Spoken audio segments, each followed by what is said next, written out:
So fantastic, John. You're here at Coast FM. Talk us through. We've just announced that you're the new official patron for the station here. Yes. I guess what's brought you to the station, and how do you feel that a community station like Coast FM fits in with the community here on the Central Coast? Well, I've been coerced into this actually, but very willingly coerced, because I do think the Central Coast, since I moved here permanently 25 years ago, I've really tried very hard to become part of the community and to drive the community on to greater ambitions, not for ourselves, but you've got to have the kids something to aspire to. And the Central Coast for too long has been regarded as a skid row sort of a place. Gosford and Wyong have been given no time and attention. If you look at the elections now, there's something like $4 billion been promised to the West and $8.5 million to the Central Coast. I mean, every day there's a big announcement by the Premier or the Leader of the Opposition how many billions they're going to spend in West Sydney. When O'Farrell was in, he made himself Minister for West Sydney. And we're faced with a circumstance now where we really need the community to think about it, because we haven't, for some reason, the Central Coast hasn't attracted the ability or drive or driven young people we need to get us out of the rut, of the Gosford Wyong rut, and realise we've got the best beaches in the world, we've got the best hinterland in the world, we've got the waterways. We call it Brisbane, for God's sake. Yeah, I mean, we've got so many inferiority complexes here, but we've got so much going for us. Best young people, great public school, not a bad private school, I believe. Great young people, but with no sport for them to aspire to, very little job futures. And when we do have departments, they're finance and tax rather than something that can inspire us a bit. I guess the Central Coast is often seen as, sometimes a region when it wants to be, or part of Greater Sydney or at other times. We're neither, are we? Yeah, well, we're not there. We're sort of the gateway to regional New South Wales, and it's a planning stage. Where would you like to see community radio fit in with future plans as we grow? And, there's even trajectory that we could be more like Wollongong down the track. How much do we want to be like Wollongong? Do we want to be like the Gold Coast? I don't think so. But I do think we want to be a little more aspirational than we are. Everything can be a little bit better. You look on the waterways, the silt, you look at the roadways, the potholes. You look at the council owes $500 million. I mean, the state. And with the community partnership here and you as the patron here for Coast FM, you said you've been here on the coast for 25 years. How long have you been listening to Coast FM, and do you have any particular favourite shows or anything like that? I like the news. Yeah? I like the way I can't say that. Well, I do, because I don't like the news on the other stations. They talk to me about Afghanistan all the time and Iran and Iraq, and I want to know if there's a dog attack at Budgie. What's happening at Lake Macquarie? I listen to Coast FM. I'll find out what's happening in the real world up here. And it's definitely, from what I know, they're the only station on the coast that does pure local news, but it's also runs out throughout the whole programs, which are all, community, local, the Garden Gang from right through to, local shows and with artists and musicians. But the great thing is you got 60, this place is run by 60 volunteers for no budget of $no. It's just as good as any station in Sydney, in which I used to own a couple. Hundreds of people running around, engineers. Here you just walk in, grab a sandwich, sit on the microphone, do a show. Yeah, it's definitely going to. I love the fact that everyone lives here, everyone cares about the community.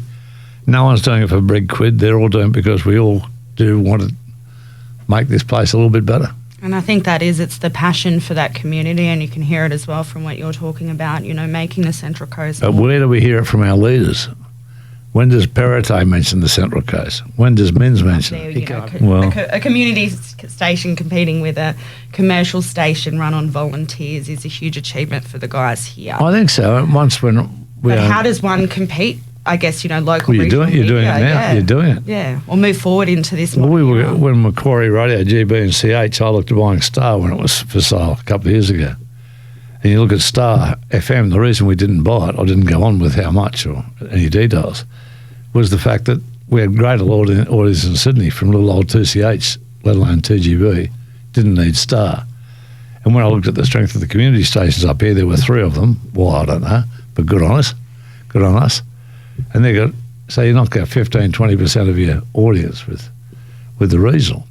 And the community, the fact that this is so community-based, I think is maybe a little throwback to we'd rather be back in the choo-choo train era, even you young blokes, girls. There was something about Central Coast being separated a lot more from Sydney. It was a steam train place. When you got here, you had to get a ferry to your beach. There was no way out. You couldn't get out of Kilcare or Waggy. I just think the community up here was what got me in as a kid. As a kid, we used to come here 2 weeks of the year. I wanted to come back here and live one day. It took me a long time. But now I'm here. I'm still dissatisfied that it's not as good, as magic now as for the kids as it was. And definitely, I guess that's community. It's just all community. It's the bread and butter here at 96. Yeah, well, if we can make this a community, wouldn't that be a satisfactory objective? Definitely. Yeah. And so have you been conned in to get on the airway and do some radio announcing yet, or? Yeah, I'm doing a talkback show Monday to Friday between 9 and 12. I've got to knock Lawsy off before I pass. How's that with you over there, Shane? And that's an official lie. Official lie. No worries. We'll do a podcast. We'll do Sunday, Singo and Skaie on a Sunday. Yes. Podcast on Coast FM. Coast FM, how great is it to welcome John as the new patron for the station? Absolutely. We are honoured and excited to be, and excited would be an understatement, John, to have you say it formally... with such exaltation. Excited. I'm so excited I can't hide it. I won't lose control and I think I like it. Yes. These radio heads aren't used to being filmed, I think. I'm so excited. Yeah, we are excited, honoured. We know that you're community-focused and community-minded, and we are so pumped to have you as our Central Coast Community Radio Coast. It's really nice of you to say that. Thanks, buddy. And thank you very much. Thanks, mate. No worries. No, it's beautiful. He's been here from the very beginning as a young student at St. Eddie's? St. Eddie's, a Year 7 student. Just did a high school drive time program, and I'm still here. So he's been here longer than the actual stations. But you're showing great promise. Yeah. One day you can make Sarah tea. Yeah. Well, yes. Yes, Sarah, I'll talk to you later. I think we should find out who really runs this show. Like obviously, you've been here from the beginning, from the top of the caravan days, out community podcasting to transition when things have changed from the technology that we went through.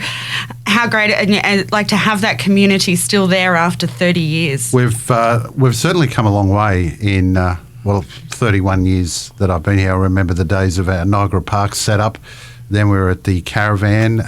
Every time we'd turn up for an air shift, people would have to worry about that they'd be treading in a cow manure. Yeah. However, where we've come from turntables, and John would be familiar, turntables, records, we had cart machines.